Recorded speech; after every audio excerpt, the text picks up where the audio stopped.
கர்த்தருடைய நாமத்தினால இந்த பாடத்தொடர் வேதாகம அறிமுகம் ஆறாவது நிகழ்வில் பங்கு பெற்றுகிற ஒருவரையும் வாழ்த்தி வரவேற்கிறேன். இன்றைக்கு நாங்கள் ஆண்டவருடைய வார்த்தையை குறித்த 3 வசனங்களில் இருந்து ஆண்டவருடைய வார்த்தையை குறித்து நாங்கள் இன்னும் சில முக்கியமான விடயங்களை நாங்கள் கற்றுக்கொள்ளப் போகிறோம். ஆண்டவருடைய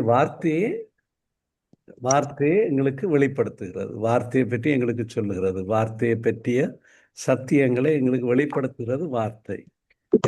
கர்த்தர் தான் நம்முடைய வார்த்தையை குறித்து எங்களுக்கு சொல்ல முடியுமே ஒழிய, அதாவது அவருடைய வார்த்தை தான் அவருடைய வார்த்தை குறித்து எங்களுக்கு சொல்ல முடியுமே ஒழிய வேறு யாரும் எங்களுக்கு சொல்லித்தர முடியாது. ஆனால் நாங்கள் பார்க்கல அநேக கிறிஸ்தவர்கள் ஆண்டவருடைய வார்த்தையிலும் பார்க்க பரிசுத்த ஆவியானவருடைய கிரியைகளுக்கு அதிக முக்கியத்துவம் கொடுக்கிறார்கள். இன்றைக்கு குறிப்பாக பெந்தகோஸ்தே என்று சொல்லப்படுகிற கிறிஸ்தவர்கள், பெந்தகோஸ்தே கிறிஸ்தவர்கள் என்று சொல்லப்படுகிறவர்கள் கூடுதலாக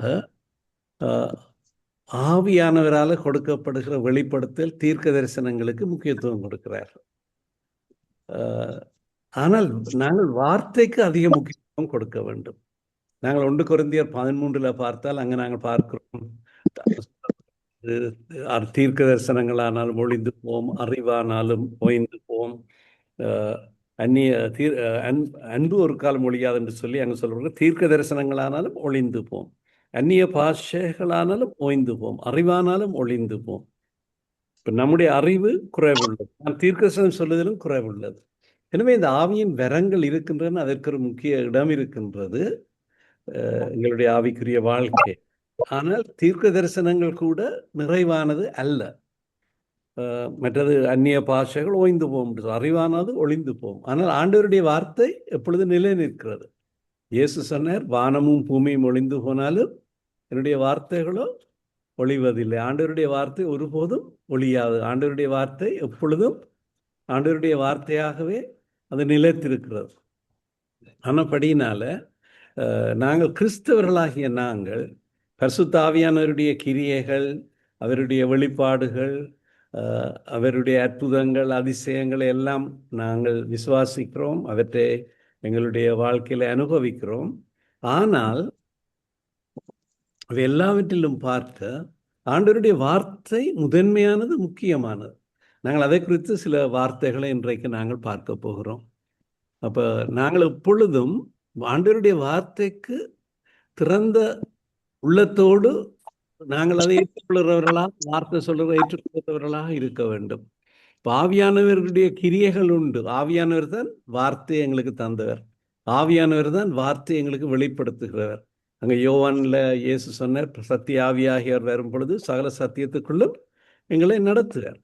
ஆனபடியால் ஆவியானவர் தான் எங்களுக்கு சத்தியத்துக்குள்ள வழி நடத்துகிறவர். அவர் எங்களுக்கு கட்டாயம் தேவை ஆண்டவருடைய வார்த்தையை கற்றுக்கொள்வதற்கு.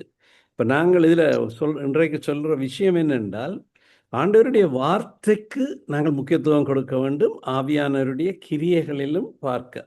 என்றால் ஆவியானவருடைய கிரியை மனுஷருக்கூடாக வெளிப்படுகிறது, சொல்லப்படுகிறது. தீர்க்க தரிசனம் என்றாலும் அதை 3-4 பேர் சோதித்து பார்க்க வேண்டும் என்று 1 கொரிந்தியர் 14 பார்க்கிறோம். ஏனென்றால் நிதானிக்க வேண்டும். அது தீர்க்க தரிசனத்தை நாங்கள் முழுமையாக அதாவது தீர்க்க தரிசன வார்த்தை ஒன்று ஒரு சபையில் பேசப்படுகிற பொழுது அதை நாங்கள் முழுமையாக அது நிறைவேறும் என்று சொல்ல முடியாது. ஆனால் ஆண்டவருடைய வார்த்தை ஒருபோதும் பிசக மாட்டுது, ஒருபோதும் எங்களுக்கு அதில் தவறை நாங்கள் காண மாட்டோம். என்னுடைய இயேசு சொன்னார் தெளிவாக, யோவான் 14:26, என் நாமத்தினால பிதா அன்ப போகிற பரிசுத்த ஆவியை தேற்றுறவாளனே எல்லாவற்றையும் போதித்து நான் உங்களுக்கு சொன்ன எல்லாவற்றையும் நினைப்பூட்டுவார். அவர்தான் எங்களுக்கு எல்லாவற்றையும் போதிக்கிறவர், நினைப்பூட்டுகிறவர். வார்த்தையை எங்களுக்கு வெளிப்படுத்துகிறவர் பரிசுத்த ஆவியானவர். அவர்தான் எங்களை சத்தியத்துக்குள்ள வழி நடத்துகிறவர். அப்போ அவரை நாங்கள் பெற்றுக்கொள்ளுகிற பொழுது அவருடைய உதவியால தான் நாங்கள் வார்த்தையை அறிய, வார்த்தையை கற்றுக்கொள்ளக்கூடியதாக இருக்கிறது. அதை நாங்கள் உணர்ந்து கொள்ள வேண்டும். அப்போ வார்த்தை நாங்கள் ஆவியானவரை அவருடைய கிரியை நாங்கள் குறைத்து மதிப்பிடவில்லை. ஆனால் ஆண்டவருடைய வார்த்தை ஆவியானவரால் தான் எங்களுக்கு அருளப்பட்டது. அந்த வார்த்தை மிக மிக முக்கியம். பரிசுத்த ஆவியானவருடைய உதவியால் தான் நாங்கள் வேதாமத்தை கற்றுக்கொள்ளக்கூடியதாக இருக்கிறது. அவர்தான் எங்களுடைய கண்களை திறக்கக்கூடியதாக இருக்கிறது. எங்களுடைய ஆவிக்குரிய மென கண்கள் திறக்கக்கூடியதாக இருக்கிறது, தேவன் பேசுகிற காரியங்களை விளங்கிக் கொள்வதற்கு. அப்போ நாங்கள் வார்த்தைக்கு திறந்தவர்களாக இருக்க வேண்டும், ஆவியானவருக்கு திறந்தவர்களாக இருக்க வேண்டும். அதுதான் மிக முக்கியமான. இன்றைக்கு நாங்கள் சில வசனங்களை பார்ப்போம். ஆண்டவருடைய வார்த்தையை குறித்து சொல்லப்பட்ட வசனங்கள் 138ஆம் சங்கீதத்தில் 2ஆம் வசனத்தில் பார்த்தால், அதில் 2ஆம் பகுதி, அந்த ஒரே வசனத்தில் முதல் பகுதியை நான் எடுக்கவில்லை. 2ஆம் பகுதி 138ஆம் சங்கீதம் 2வது வசனம். என்ற ஆரம்பத்தில் வேதாகம் எழுதியிருக்கல, அது ஒரே வார்த்தை எழுதப்பட்டது. பிறகுதான் அது வசனங்களாக பிரிக்கப்பட்டது. வசனங்களாக பிரிக்கப்பட்டது நல்லது. ஆனால் இதில் 2 விடயங்கள் இருக்கின்றன. நாங்கள் முதலாவது விடயத்தை நாங்கள் இப்பொழுது கருத்தில் கொள்ளவில்லை, 2வது விடயத்தை தான் கருத்தில் கொள்ளுகிறோம். உமது சகல பிரஸ்தாபத்தை பார்க்கிலும் உமது வார்த்தையை நீர் மகிமைப்படுத்தி இருக்கிறீர். உமது சகல பிரஸ்தாபத்தை பார்க்கிலும். ஆங்கிலத்தில் சொல்லியிருக்கிறது, கிங் ஜேம்ஸ் வெர்ஷன் மொழிபெயர்ப்பில், for you have magnified your word above all your name. அதாவது ஆண்டவருடைய நாமம் எல்லாவற்றிலும் பார்க்க அவர் வார்த்தையை மகிமைப்படுத்தி இருக்கிறார். ஆண்டவற்ற நாமம் என்று சொல்லிக்கல, அது அவருடைய கனம், அவருடைய அந்தஸ்து, அவருடைய நிலை எல்லாவற்றையும் குறிக்கிறது அவருடைய வார்த்தை. இப்போ நாங்கள் இயேசுனுடைய நாமத்தை சொல்லிக்கல, அதில் அதிகாரம் இருக்கு, அதில் வல்லமை இருக்கு. அந்த நாமத்தினால காரியங்கள் நடக்கின்றன. அந்த நாமத்தை சொல்லிக்கல பிசாசு ஓடி போகிறது, அந்த நாமத்தை சொல்லிக்கல விடுதலை கிடைக்கிறது, அந்த நாமத்தை சொல்லிக்கல அற்புதங்கள் நடக்கிறது. அப்போ அந்த நாமம் மிக உயர்ந்தது, எல்லாவற்றிலும் பார்க்க உயர்ந்த நாமம் இயேசுனுடைய நாமம். ஆனால் அதே வேளையில் இந்த வசனத்தை நாங்கள் பார்க்கல இங்கே சொல்லப்பட்டிருக்கிறது, உமது சகல பிரஸ்தாபத்தை பார்க்க, ஆண்டவருடைய எல்லா காரியங்களை பார்க்கிலும், அதில் ஆண்டவருடைய நாமம் என்று ஆல் யுவர் நேம் என்று கிங் ஜேம்ஸ் வெர்ஷன்ல அர்த்தம் கொள்ளும்படி சொல்லப்பட்டிருக்கிறது. இங்கே சொல்லப்பட்டிருக்கிறது, உம்முடைய சகல பிரஸ்தாபத்தை பார்க்கிலும் உமது வார்த்தையை நீர் மகிமைப்படுத்தி இருக்கிறீர். அப்ப இதுல சொல்லப்பட்டது என்னென்றால், ஆண்டவருடைய வார்த்தை, அதுல சொல்லப்பட்ட வாக்குறுதிகள், வாக்கு தத்தங்கள் முழுக்க முழுக்க மாறாதவை, அவை மாற்ற முடியாது. நாங்கள் மல்கியாவினுடைய புஸ்தகத்தில் 2ஆம் அதிகாரத்தில் வாசிக்கிறோம், கர்த்தர் சொல்லுகிறார், நான் கர்த்தர், நான் மாறாதவர். கர்த்தர் மாறாதவர். அவர் மாறாதவர் என்றால் ஆதலால் யாக்கோபின் புத்திரராகிய நீங்கள் நிர்மூலமாவதில்லை என்று சொல்லப்பட்டிருக்கிறது. கர்த்தர் மாறாதவர் என்றால் கர்த்தர் ஒருவர் நிலவரமானவர், உண்மையானவர், உறுதியானவர் என்றால் அவர் சொல்றதும் அவற்றை செயலும் ஒத்திருக்கிறது. இன்றைக்கு நாங்கள் உலகத்தில் பார்க்கிறோம், அனைவருடைய சொல்லும் செயலும் ஒத்திருப்பதில்லை. உதாரணமாக தேர்தல் காலத்தில் இந்த தேர்தலில் நிற்கிற வேட்பாளர்கள் எங்களுக்கு பல துண்டு பிரதிகளை தருகிறார். தாங்கள் பதவிக்கு வந்தால், தாங்களுக்கு வெற்றி கிடைத்தால் தாங்கள் என்னென்ன காரியங்களை நிறைவேற்றுவோம், ஒரு தேர்தல் விஞ்ஞாபனம் என்று சொல்லப்படுறது. ஆனால் அதை நாங்கள் பார்க்கல. நாங்கள் நீங்கள் சேர்த்து வச்சு தேர்தல் காலத்துக்கு பிறகு அந்த நோட்டீஸ் எல்லாத்தையும் நாங்கள் தொலைத்து விடுகிறோம். ஆனால் நான் சில நோட்டீஸ் என்னிட்ட இருந்தது.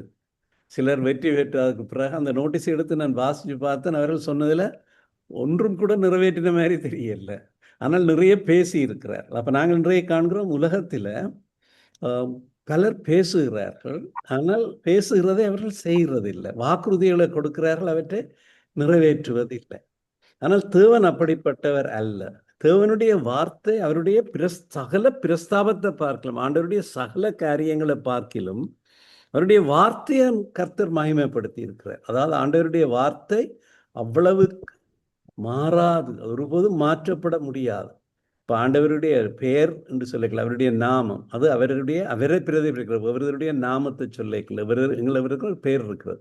எங்களுடைய நாமத்தை சொல்லிக்கல, பேட்டையும் எங்களுக்கு தெரிந்தவர்களுடைய பெயரை சொல்லிக்கல, அவருடைய முகம் எங்களுக்கு நினைவேறுகிறது, அவருடைய குணவியல்புகள் எங்களுக்கு நினைவேறுகின்றன, அவர் எப்படிப்பட்டவர் என்று எங்களுக்கு நினைவுக்கு வருகிறது, அவரோட இருக்கிற எங்களுக்கு ஏற்பட்ட அனுபவங்கள் நினைவுக்கு வருகிறது, பல நினைவுகள் வருகின்றன.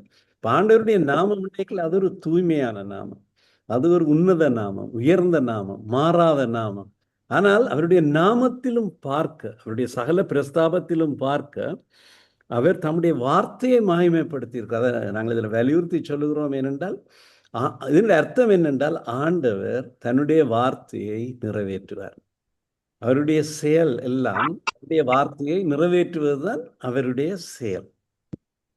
அப்ப எப்பொழுதும் ஆண்டவருடைய வார்த்தை அவருடைய நாமத்திலும் பார்க்க அதிகமாயிருக்கிறது. அவருடைய நாமமே உயர்ந்தது, அவருடைய வார்த்தை நாமத்திலும் பார்க்க உயர்ந்தது. இந்த வார்த்தையின்படி, அதாவது ஆண்டவருடைய புகழ்ச்சி, அவருடைய மகிமை எல்லாவற்றிலும் பார்க்க வார்த்தை உயர்ந்ததா இருக்கிறது. நாங்கள் இதை பற்றி சொல்ல வேண்டியதா இருக்கின்ற இன்றைக்கு அநேக கிறிஸ்தவர்கள், நான் அண்மையில் எனக்கு மிகவும் ஒரு கஷ்டமாக ஒரு வெட்கமாக இருந்த ஒரு காரியம், நீண்ட நாள் கிறிஸ்தவராக இருந்த ஒரு விசுவாசி, அவருக்கு நான் ஒரு ஆலோசனை சொல்லிக் கொண்டேன். அவர் நானும் தான் தனியாக இருந்து நான் சொன்னேன், உங்களோட பைபிளில் இந்த புஸ்தகத்தில் இந்த அதிகாரத்தை வாசிங்க. அவரும் பைபிளில் வச்சிருந்தார், நானும் பைபிள், 2 பேரும் தான் தனியாக. இப்போ நான் உண்மையாக பவுலுடைய ஒரு நிரூபத்தை சொல்லிக்கல, நிரூபத்தின் பேரை சொல்லிக்கல, அவர் என்ன கேட்குறார், அது பழைய ஏற்பாட்டில் இருக்கா புதிய ஏற்பாட்டில் இருக்கா? எனக்கு அன்றைக்கு சரியான கஷ்டமாக போயிட்டுது. என்ற ஒரு விசுவாசி பைபிள் வச்சிருக்கிறார், ஆனால் பைபிளில் இருக்கிற ஒரு புஸ்தகம் கூட இங்கே இருக்குது என்று சிலோட ஒரு சிறிய தீர்க்கதரிசியுடைய புஸ்தகம் மாதிரி அதிகமாக நாங்கள் நினைவுக்கு கொண்டு வராத ஒரு புஸ்தகமாக இருந்தால் சிலவளை யோசிக்கலாம். அப்படி ஏதாவது இது பிரபல்யமாக, உதாரணமாக எபேசியருடைய புஸ்தகம் தான் நான் நினைக்கிறேன். அவரோட நான் பேசுகிற பொழுது எபேசியர் 5ஆம் அதிகாரத்திலேருந்து நான் அவருக்கு பேசினேன். கூட பைபிளில் எடுங்கோ இந்த வசனத்தை என்று. அப்போ இன்றைக்கு ஆண்டவரை நாங்கள் விசுவாசிக்கிறோம், அது உண்மை. ஆண்டவருடைய வார்த்தையை விசுவாசிக்கிறோம், அது உண்மை. நாங்கள் விசுவாச சபைக்கு வருகிறோம், கிறிஸ்தவர் என்று சொல்லுகிறோம், மறுபடியும் பிறந்தவர் என்று சொல்லுகிறோம், ஞானஸ்நானம் எடுத்திருக்கிறோம், ஆண்டவரை நேசிக்கிறோம், எல்லாம் உண்மை. ஆனால் ஆண்டவருடைய வார்த்தைக்கு எவ்வளவுக்கு நாங்கள் முக்கியத்துவம் கொடுத்திருக்கிறோம் என்பது மிக முக்கியம். இப்போ எல்லாவற்றிலும் பார்க்க அவருடைய வார்த்தையை அவர் மகிமைப்படுத்தி இருக்கிறார். அவருடைய வார்த்தை அவ்வளவு உயர்ந்ததா இருக்கிறது. அப்ப நாங்கள் இதை பற்றி நினைவில் கொள்ள வேண்டும். ஏனென்றால் அவருடைய வார்த்தை அவ்வளவுக்கு உயர்ந்ததா இருக்கிறது, அவருடைய நாமத்திலும் பார்க்க. அதை நாங்கள் இந்த சங்கீத வசனத்தை நாங்கள் தியானிக்க வேண்டும், நிறைவேற்றணும். வார்த்தை அவ்வளவு முக்கியமானது. நான் இன்னும் ஒரு வார்த்தையை பற்றி ஒரு வசனத்தை உங்களோடு பகிர்ந்து கொள்ள விரும்புகிறேன். சங்கீதம் 12ஆம் சங்கீதம் 6வது வசனம். 12வது சங்கீதம் 6வது வசனம். அங்க சொல்லப்படுற கர்த்தருடைய சொற்கள் மண் குகையில் 7 தரம் உருக்கி புடமிடப்பட்ட வெள்ளிக்கொப்பான சுத்த சொற்களாயிருக்கிறது. கர்த்தருடைய சொற்கள், கர்த்தருடைய சொற்கள் என்றால் என்ன? கர்த்தருடைய வார்த்தை, வேதாகம். கர்த்தருடைய சொற்கள் மண் குகையில் 7 தரம் உருக்கி புடமிடப்பட்ட வெள்ளிக்கொப்பான சுத்த சொற்களாயிருக்கிறது. நாங்கள் இந்த வசனத்தை நாங்கள் பார்ப்போம். அதாவது இதுல கர்த்தருடைய சொற்கள் இதை எதை வலியுறுத்துறது என்றால், கர்த்தருடைய சொற்கள் அவ்வளவு பரிபூர்ணமானது, அவ்வளவு முழுமையானது, அவ்வளவு நிறைவானது. அப்ப அது முழுக்க முழுக்க நம்பக்கூடியது. அதுல எந்த விதமான குறைபாடோ குற்றமோ எந்த விதமான ஒரு கலப்படமோ இல்லை. அப்ப இன்றைக்கு மனுஷரை நாங்கள் பார்க்க, மனுஷர்கள் ஏமாற்றுகிறார். இன்றைக்கு நீங்கள் பார்த்தீங்கன்னா மனுஷரை பார்த்தீங்கன்னா மனுஷர்கள் ஏமாற்றுகிறவர்களாக இருக்கிறார். இப்ப நாங்கள் இந்த 12ஆம் சங்கீதத்துல பார்த்தால் அங்க எப்படி சொல்லப்பட்டிருக்கிறது? முதல் 4 வசனங்களையும் பார்க்கல. அங்க சொல்லுங்க, ரட்சியும் கர்த்தாவே, அதை காப்பாற்றுங்கள். என்ன? ஏன்? பக்தி உள்ளவன் அற்று போகிறான், உண்மை உள்ளவன் மனுபுத்திரர்கள் குறைந்திருக்கிறார்கள். இது சங்கீதக்காரனுடைய காலம். சங்கீதக்காரன் தாவீது எழுதின சங்கீதம். தாவீதுடைய அனுபவம் மாத்திரமில்லை, இது எங்களுடைய அனுபவமா இருக்கிறது. பக்தி உள்ளவன் அற்று போகிறான். இன்றைக்கு பாருங்கள், கிறிஸ்தவர்களுக்குள்ள, கிறிஸ்தவ விசுவாசிகளுக்குள்ள, வைராக்கியமான கிறிஸ்தவ விசுவாசிக்குள்ள கூட அங்க பக்தி இல்லை. அதாவது பக்தி என்று சொல்லிக்கல, கர்த்தருக்கு பயப்படுகிற பயம் இல்லை. கர்த்தரை எல்லாவற்றிலும் பார்க்க, கர்த்தரை முழு உள்ளத்தோட அன்பு கூறுகிற அப்படியான ஒரு பக்தி. எல்லாவற்றிலும் பார்க்க கர்த்தர் தான் எனக்கு எல்லாம், எப்படி இருந்தாலும் கர்த்தர் தான், எந்த சூழ்நிலையிலும் கர்த்தர் தான், அவர் தான் எனக்கு முதன்மையானவர். அவர்களும் பார்க்க எனக்கு வேறு ஒன்றும் இந்த உலகத்திலே இல்லை. அப்படியான ஒரு அர்ப்பணிப்பு, அப்படியான கர்த்தருக்கு பயப்படுகிற பயம் அங்க இல்லை. பக்தி உள்ளவன் அற்று போகிறான், உண்மை உள்ளவர்கள் மனுபுத்திரர்கள் குறைந்திருக்கிறார்கள். அப்ப நாங்களும் அதை யோசிச்சு பார்க்கல, அது உண்மையா இருக்கு. இன்றைக்கு யாரும் பேசல, அது உண்மைதான் பேசுகிறார்களா? கேள்விக்குறியா இருக்கு. அதுல சொல்லி இருக்கு, அவரவர் தங்கள் தோழரோட பொய் பேசுகிறார்கள். தங்கள் தோழரோடே பொய் பேசுகிறார்கள். தோழரோட, யாரோடையும் அல்ல. இச்சக உதடுகளால் இருமெனதாய் பேசுகிறார். இச்சகம் என்றாலும் ஒரு இச்சகம் பேசுகிற என்றால் ஒரு உண்மை இல்லாத அல்லது ஒரு தந்திரமான காரியங்களை பேசுகிறார். உதடுகளால் இருமெனதாய் பேசுகிறார். 2 காரியம். இச்சகம் பேசுகிற எல்லா உதடுகளையும் பெருமைகளை பேசுகிற நாவையும் கர்த்தர் அறுத்து போடுவார். அவர்கள் எங்கள் நாவுகளால் மேற்கொள்ளுவோம், எங்கள் உதடுகள் எங்களுடையது, யார் எங்களுக்கு ஆண்டவர் என்று சொல்லுகிறார். அங்க ஒரு பெருமை, யார் எனக்கு ஆண்டவர்? நான் நெச்சதை பேசுவேன். நாங்கள் எங்களுடைய உதடுகள் எங்களுடையது, நாங்கள் எங்களுடைய நாவால் நாங்கள் பேசுவோம். அங்கே இன்னும் அடுத்த 5ஆம் வசனத்தில் ஏழைகள் பாழாக்கப்படுவது, எளியர்களுடைய பெருமை உச்சு. அப்போ இப்படி அந்த நாட்களில் கூட இந்த நாட்களிலேயும் அதே மாதிரியான ஒரு காரியம்தான். ஒரு முறைப்பாடு, சங்கீதக்காரன் தாவீது சொல்லுகிற ஒரு முறைப்பாடு என்றால், ஆட்களில் நேர்மை இல்லை, ஆட்கள் பொய் பேசுகிறார்கள், புழுகிறார்கள், பெருமையாய் காரியங்களை செய்கிறார்கள். அப்படி உலகத்தில் இருக்கிற ஒரு சூழ்நிலை. இப்போ உலகத்தில் இன்றைக்கு நாங்கள் கேட்கிற செய்தி, சில வேளை ஊடகங்களில் வர்ற செய்தி கூட ஒரு பக்க சார்பாக இருக்கு. இன்றைக்கு சொல்வார்களாம், ஃபாக்ஸ் நியூஸ் பார்த்தால், அல்லது இப்போ ஆஸ்திரேலியாவில் ஏபிசி நியூஸை பார்த்தால், அல்லது சிஎன்என்னை பார்த்தால், அது கூட ஏதோ ஒரு அரசியல் கட்சி, ஒரு அரசியல் பிரமுகர், ஒரு அரசியல் முக்கியத்துவம் வாய்ந்தவருக்கு சார்பாகத்தான் எழுதுவார்கள். அப்போ அங்கே உண்மை திரிவுபடப்படுது. அப்போ இங்கேயும் நாங்கள் இன்றைக்கு உண்மையை காண முடியாமல் இருக்கு. ஆனால் கர்த்தருடைய சொற்கள் எப்படி என்று சொல்லி இருக்கு. கர்த்தருடைய சொற்கள் மண் குகையில் 7 தரம் உருக்கி புடமிடப்பட்ட வெள்ளிக்கொப்பான சுத்த சொற்களாக இருக்கிறது. அதாவது இதை பற்றி நாங்கள் பார்த்தோம் என்றால், ஒன்று பழைய காலத்தில் இந்த உலோகங்களை இருக்கிற கழிவுகள், களிம்புகள், அழுக்குகள், அதாவது அந்த உலோகம் அல்லாத மற்ற எல்லாம், அதில் இருக்கிற கலப்படங்கள் எல்லாம் அகற்றுக்கு என்ன செய்வார்கள், ஒரு மண் குகையில் அதை உருக்குவார். அது அவ்வளவு உயர்ந்த வெப்பநிலையில் உருக்கிற பொழுது வெள்ளி மாத்திரம் அங்கே இருக்கும், அல்லது பொன்னண்டா பொன் மாத்திரம் இருக்கும். மற்றது அங்கே இருக்கிற எல்லா விதமான கலப்படங்கள், மற்ற செயற்கையான காரியங்கள் எல்லாம் உருகி போயிடும். அப்போ அப்படியே ஒரு கால் தேக்கிலே உருகி போயிடும். ஆனால் இங்கே சொல்லியிருக்கு 7 தரம் உருக்குறோம். இந்த 7 என்பது எபிரேய பின்னணியில் அது பரிபூரணம், நிறைவை கொடுக்கிற ஒரு சொல்லு. 7 பரிசுத்தாவியானவருக்கும் ஒரு அடையாளமாக இருக்கிற சொல்லு.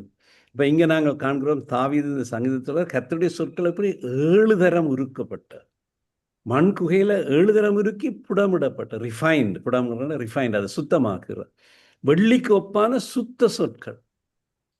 அப்போ இப்படி சுத்திகரிக்கிற ஒரு வழிமுறையை அந்த காலத்திலேயும் இருந்திருக்கு.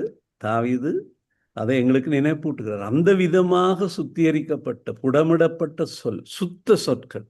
அதாவது அதில் எந்த விதமான கலப்படமும் இல்லை, எந்த விதமான ஆண்டவருடைய வார்த்தை அல்லாத பொய்யான, புரட்டான, ஏமாற்றான, அங்கே நாங்கள் சொல்லப்பட்டது போல உண்மை இல்லாத பொய்யான காரியங்கள் எதுவும் இல்லை.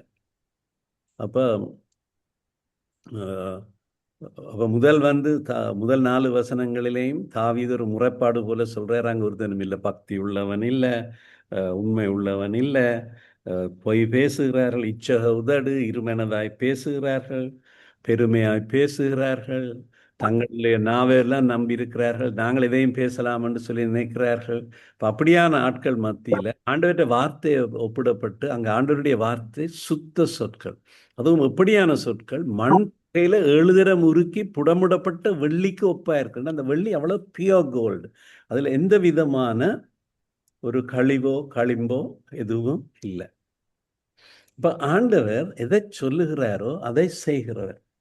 அவருடைய வார்த்தை உண்மை. மனுஷனுடைய ஏமாற்று தந்திரத்தோட ஒப்படைக்கல, ஆண்டவருடைய வார்த்தை முற்றிலும் முரணானது. அவர் பேசினால் பேசினதுதான். இப்போ அவருடைய வார்த்தையில எந்த விதமான அழுக்கானதோ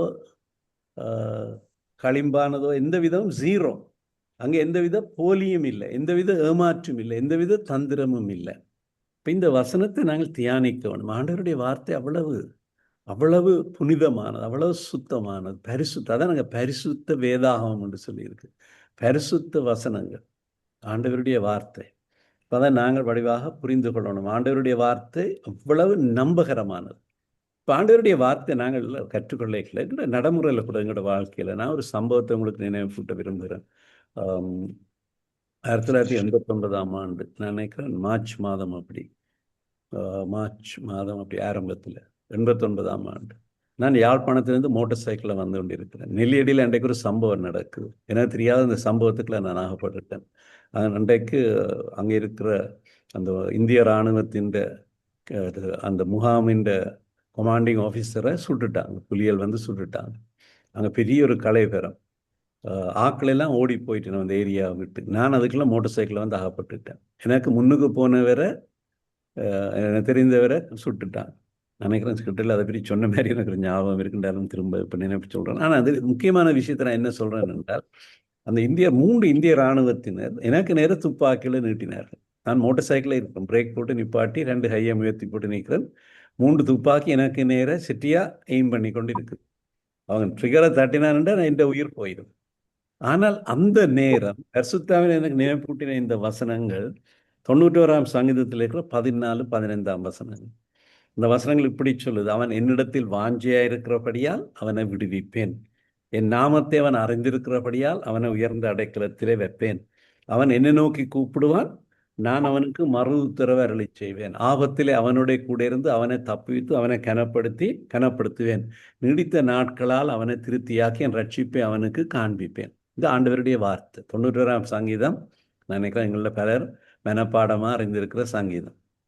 அந்த நேரம், அந்த ஒரு செகண்ட் எனக்கு இந்த வார்த்தை என்ற மனதில் வந்த உடனே, ஆவியானவர் என்ற மனதில் போட்ட உடனே எனக்கு ஒரு தைரியம் வந்துட்டுது. பயம் இல்லாமல் போயிட்டு, ஒரு பதட்டமும் இல்லை, ஒரு நடுங்க இல்லை. நான் அவர்கள் துவக்க நீட்டி கொண்டிருக்கிறார்கள், எனக்கு நேர எய்ம் பண்ணிக்கொண்டு எந்த நேரமும் நான் சுடுபட்டு விழலாம்.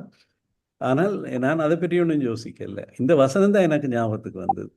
ஞாபகத்துக்கு வந்த உடனே எனக்குள்ளே ஒரு தைரியம், எனக்கு இவர்கள் ஒன்றும் செய்ய முடியாது. என் ஆண்டவர் சொல்றார், அவனை நான் விடுவிப்பேன் என்று சொல்றார். அவனை உயர்ந்த அடைக்கலத்தில் வைப்பேன் என்று சொல்லுகிறார். ஆபத்திலே நானே அவனோடு இருந்து அவனை தப்பித்து அவனை கனப்படுது. ஆண்டவருடைய வார்த்தை. இப்ப நான் வெலுக்கூலா இருக்கிறேன். அவர்கள் பிறகு என்ன விட்டுட்டார்கள் போக. அப்புறம் என்னத்தை சொல்றேன், ஆண்டவருடைய வார்த்தை சத்தியம். அவர் எங்களுக்கு சொன்ன இந்த வாக்குறுதியும் அது இப்பொழுதும் ஆமென்றும் ஆமேன் என்றும் இருக்கிறது. அது எந்த வேளையிலையும் அது கிரியை செய்யும். என்னடா அந்த வார்த்தை சுத்த சொல். ஆண்டவர் சொன்னதை செய்யறதுக்கு உண்மை உள்ளவர். அதை நாங்கள் ஒரு நாளும் நாங்கள் மறக்கக்கூடாது. எந்த விதத்திலையும் நாங்கள் பாதிக்கப்படைக்கல.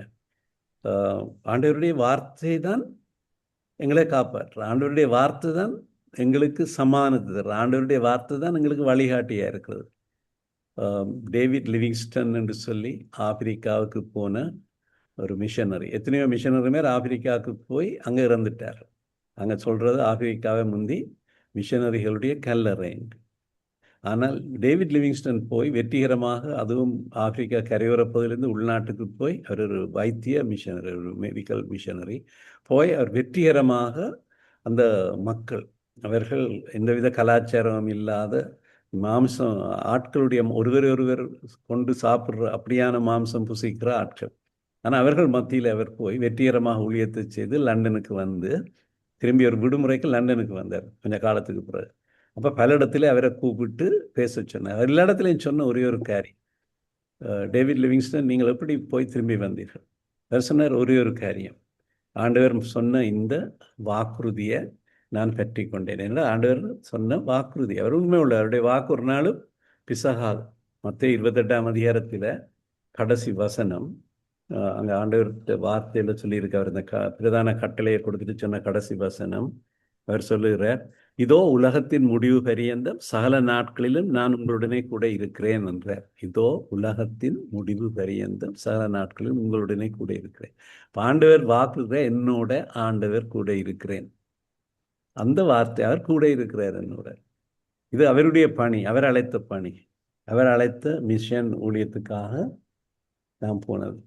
அப்போ அந்த பணியை அவர் செய்கிறதுக்கு அவருக்கு தைரியத்தை கொடுத்ததும் அவர் பாதுகாக்கப்பட்டதும் இந்த ஒரே ஒரு வார்த்தையை அவர் முற்றுமுடிய நம்பி இருந்ததுனால, நான் உங்களுடனே கூட இருக்கிறேன்.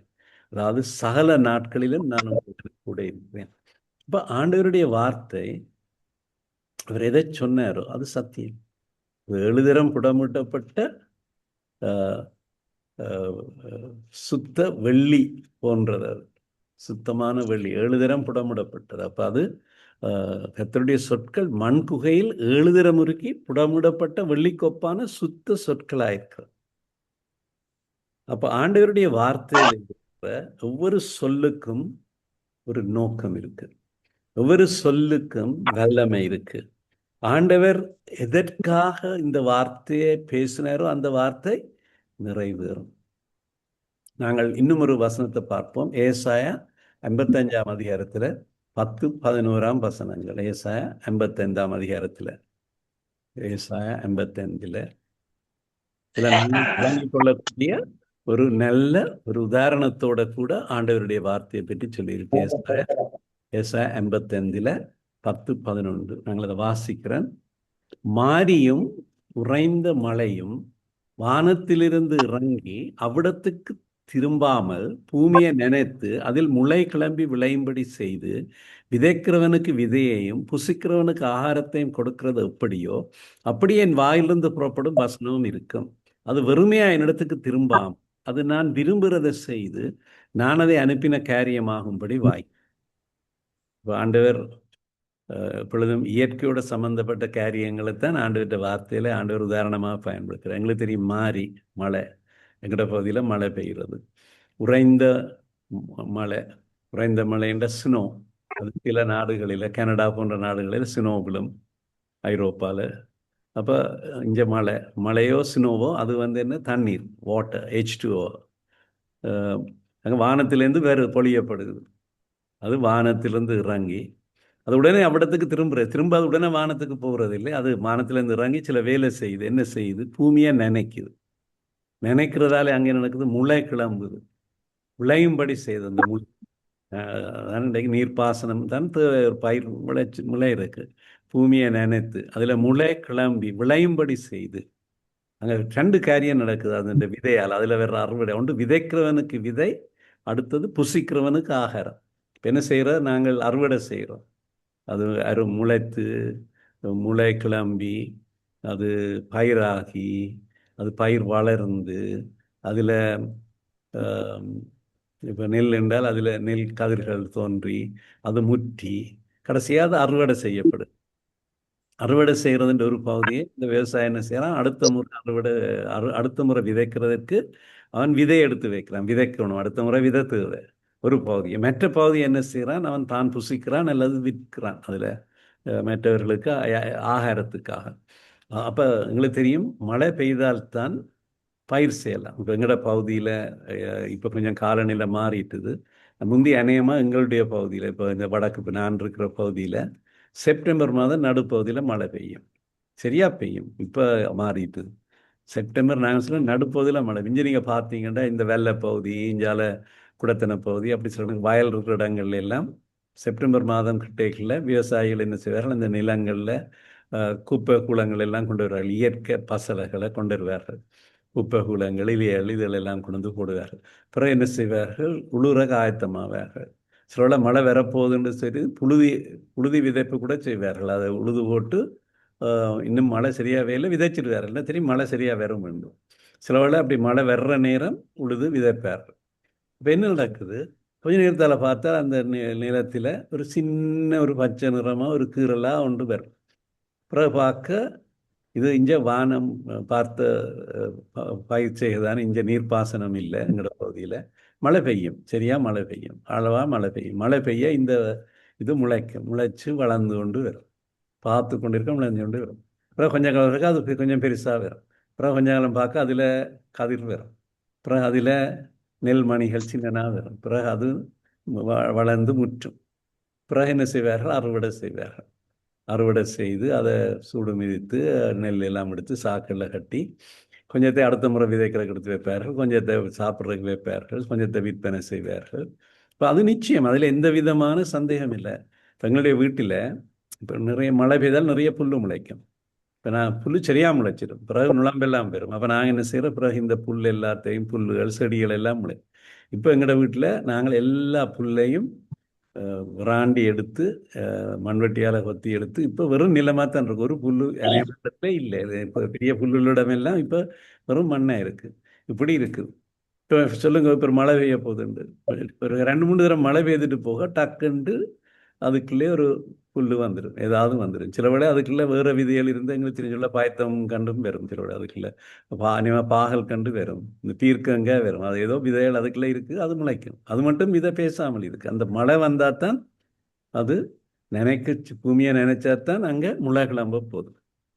அப்போ அது எவ்வளவு நிச்சயமோ எப்படி நடக்குதோ அதே போல எப்படியோ அப்படியே என் வாயிலிருந்து புறப்படும் வசனமும் இருக்கும் ஆண்டு சொல்ற. ஆண்டவருடைய வாயிலிருந்து புறப்படும் வசனம், அதான் எங்கள்கிட்ட இருக்கிற ஆண்டவருடைய வார்த்தை. அது வெறுமையா என்னிடத்துக்கு திரும்பாமல் அது நான் விரும்புகிறதை செய்து நான் அதை அனுப்பின காரியமாகும்படி வாய்க்கும். இப்ப ஆண்டவர் இந்த வார்த்தையை எங்களுக்கு எதற்காக அனுப்பினாரோ அந்த காரியத்தை அந்த வார்த்தை நிறைவேற்றும்.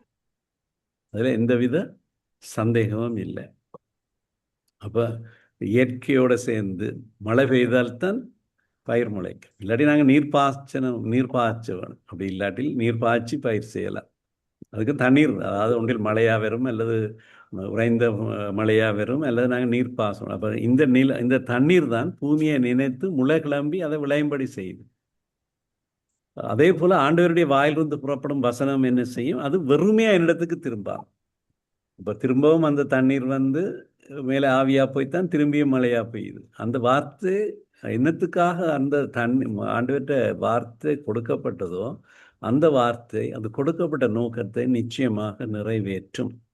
அது வெறுமையா ஆண்டவரிடத்துக்கு திரும்பாமல் அது நான் விரும்புகிறதை செய்து நான் அனுப்பின காரியமாகும்படி வாய்க்கும். அப்போ ஆண்டவர் விரும்புகிற காரியம் எதுவோ அதை அந்த வார்த்தை செய்யும். ஆண்டவர்கிட்ட வார்த்தை ஆண்டவர் விரும்புகிறதை செய்யும். ஆண்டவருடைய அனுப்பின காரியமாகும்படி வாய்க்கும். இப்போ நாங்கள் ஆண்டவருடைய வார்த்தையினுடைய முக்கியத்துவத்தை நாங்கள் உணர வேணும் என்றால் ஆண்டவருடைய வார்த்தை எப்பொழுதும் அதனுடைய நோக்கத்தை நிறைவேற்றும். நான் அனுப்பின காரியமாகும்படி வாய்க்கும். நான் விரும்புகிறதை அது செய்யும்.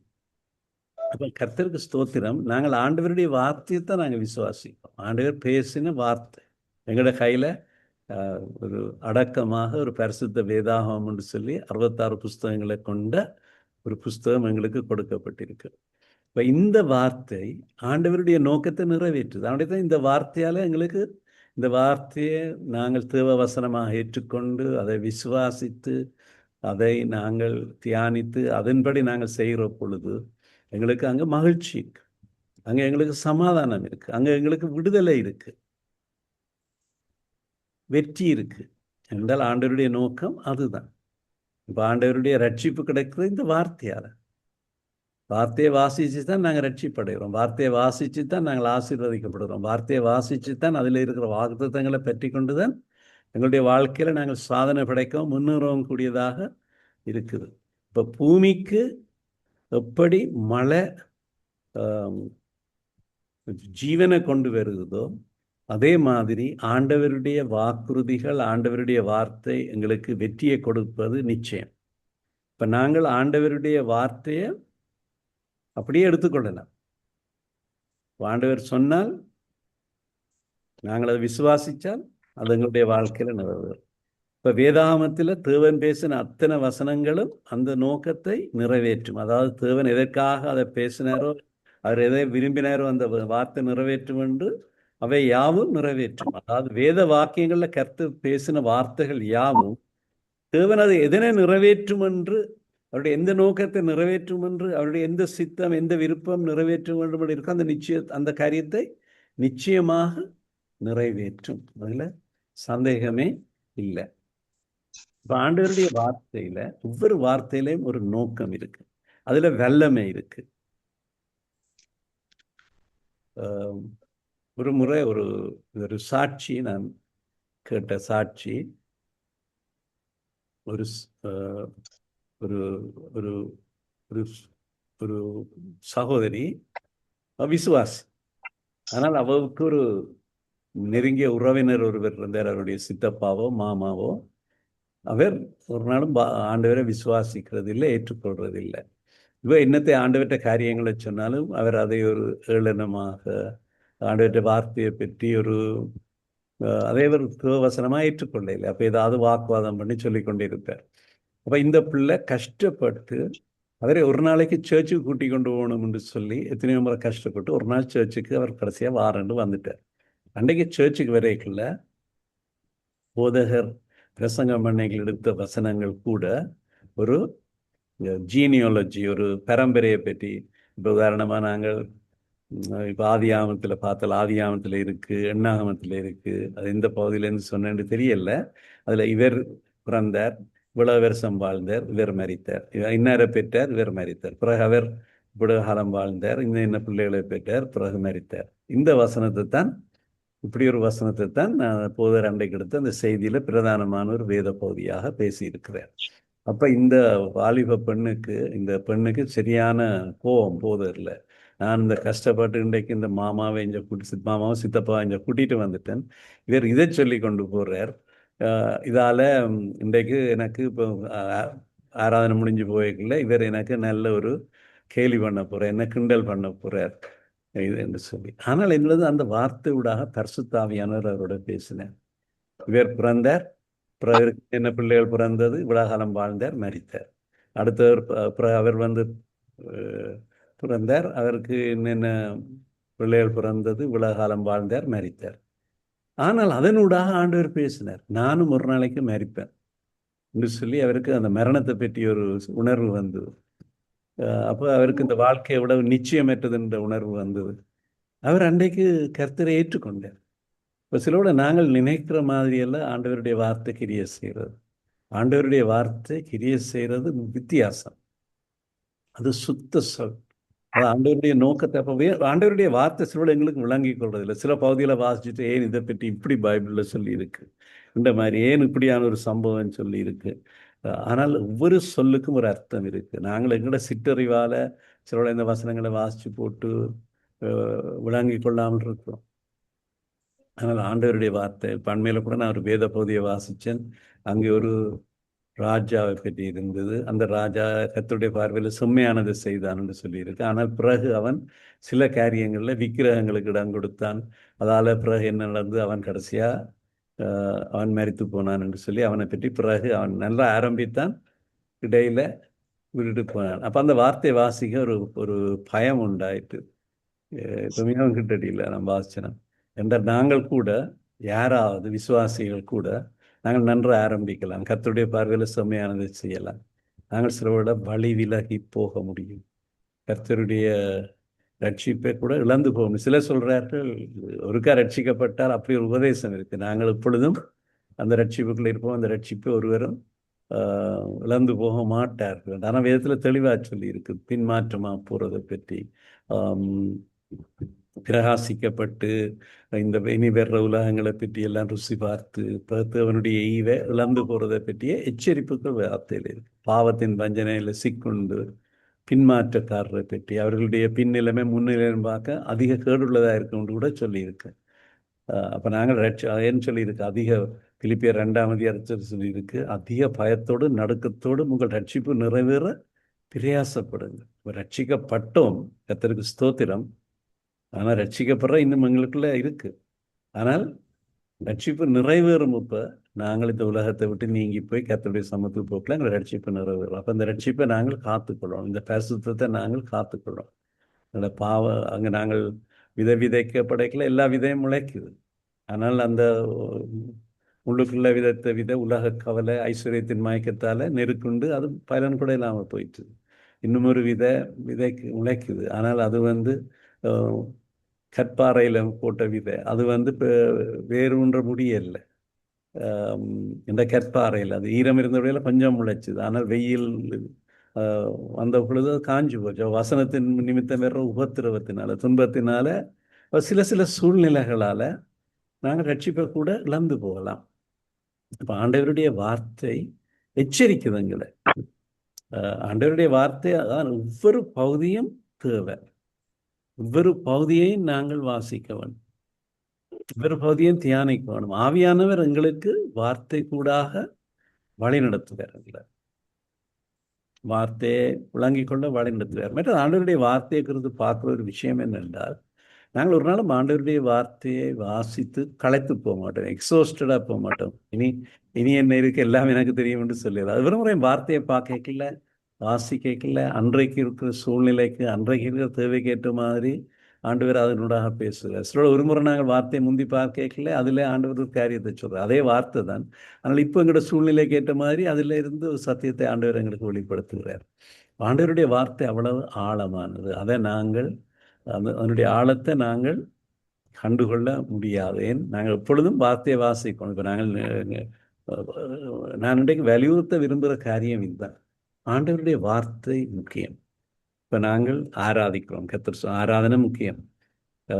அங்கே நாங்கள் ஏசாயா 43:21 பார்க்கிறோம், கர்த்தருடைய எந்த ஜனத்தை எனக்கென்று ஏற்படுத்தினேன், இவர்களின் துதியை சொல்லி வருவார். இப்போ கர்த்தர் எங்களை ஏற்படுத்தியிருக்கிற துதியை சொல்ற ஜனங்கள், நாங்கள் துதிக்கணும் கட்டாயம். ஆனா துதியை சொன்னால் மாத்திரம் காணாது. நாங்கள் வார்த்தையை நாங்கள் ஆராதனைக்கு போகிறோம். சிலருக்கு வார்த்தைகளுக்கு அவர்களுக்கு கிடைக்கிற வார்த்தையோடு இருக்கிற எக்ஸ்போஷர், வார்த்தையோடு கிடைக்கிற அந்த ஞாயிற்றுக்கிழமை ஆராதனையில் அவர்களுக்கு இருக்கிற சில வசனங்கள் தான். அதுக்கு பிறகு அவர்கள் பைபிளை வாசிக்கிறதும் இல்லை, ஆண்டவருடைய வார்த்தையை பற்றி தியானிக்கிறதும் இல்லை, சிந்திக்கிறதும் இல்லை. இப்போ ஆண்டவருடைய வார்த்தையை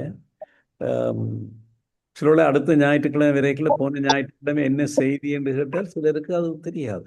அவர்கள் ஆராதனை விட்டு வெளியில போய்க்கல செய்தியையும் மறந்து போகிறார், விட்டுட்டு போகிறார். வேற வார்த்தைக்கு அவர்களுடைய வாழ்க்கையில இடம் இல்லை. அதால வார்த்தையை அவர்கள் அறியாமல் இருக்கிறார். நாங்கள் வார்த்தைக்கு அதிக முக்கியத்துவத்தை கொடுப்போம். வார்த்தையை நன்றாக வாசிக்கவும், நேரம் எடுத்து வாசிக்கவும், இதை தியானிக்க வேணும், அதை சிந்திக்கணும். அதை பற்றி சொல்லியிருக்கிறோம் ஏற்கனவே திரும்ப திரும்ப, அதனால திரும்பவும் சொல்லுகிறேன். அப்போ நாங்கள் வார்த்தையை வாசிக்கிற பொழுது ஆண்டவர் பேசுவார். அப்போ இன்றைக்கு நாங்கள் 3 வசனங்களை பார்த்தோம். பிரதானமாக சங்கீதம் 138 2ஆம் வசனம். அங்கே ஆண்டவர் எல்லா மகிமை பிரஸ்தாவத்திலும் பார்க்க அவருடைய வார்த்தையை மகிமைப்படுத்தி இருக்கிறார். நாங்கள் அந்த வார்த்தையை நாங்கள் வடிவாக விளங்கிக் கொள்ளணும். உமது சகல பிரஸ்தாவத்தை பார்க்க உமது வார்த்தையை நீர் மகிமைப்படுத்தி இருக்கிறேன். அடுத்ததான் நாங்கள் பார்த்த வசனம் சங்கீதம் 12:6. அதாவது அதில் சொல்லி இருக்கு, கர்த்தருடைய சொற்கள் மண் குகையில் 7 தரம் உருக்கி புடமிடப்பட்ட வெள்ளிக்கொப்பான சுத்த சொற்களாக இருக்கும். அதில் ஒரு கலப்படமும் இல்லை. அவ்வளவு சுத்தமான, அவ்வளவு பரிசுத்தமான, எந்த விதமான ஒரு சிறிதளவு, ஒரு சொட்டு, ஒரு எள்ளளவு, ஒரு அணு அளவு கூட அதில் கலப்படம் இல்லை. 3ஆவதாக நாங்கள் பார்த்த வசனம் ஏசாயா 55:10-11. அதிலையும் நல்ல அழகாக சொல்லியிருக்கிறார். அப்படி மழையும் உறைந்த மழையும் வானத்திலிருந்து இறங்கி பூமியை நினைத்து, வானத்திலிருந்து இறங்கி அவ்விடத்துக்கு திரும்பாமல் பூமியை நினைத்து அதில் முளை கிளம்பி விளையும்படி செய்து விதைக்கிறவனுக்கு விதையையும் புசிக்கிறவனுக்கு ஆகாரத்தையும் கொடுப்பது எப்படியோ அப்படியே என் வாயிலிருந்து புறப்படும் வசனம் இருக்கும். அது வெறுமையா என்னிடத்தில் திரும்பாமல் அதை நான் விரும்புகிறதை செய்து நான் அதை அனுப்பின காரியம் வாய்க்கும். ஆண்டவருடைய வார்த்தை எதற்காக ஆண்டவர் அதை பேசினாரோ அந்த நோக்கத்தை கட்டாயம் நிறைவேற்றும், சந்தேகமே இல்லை. நான் இதோட இன்றைக்கு முடிவுக்கு கொண்டு வருகிறேன். நாங்கள்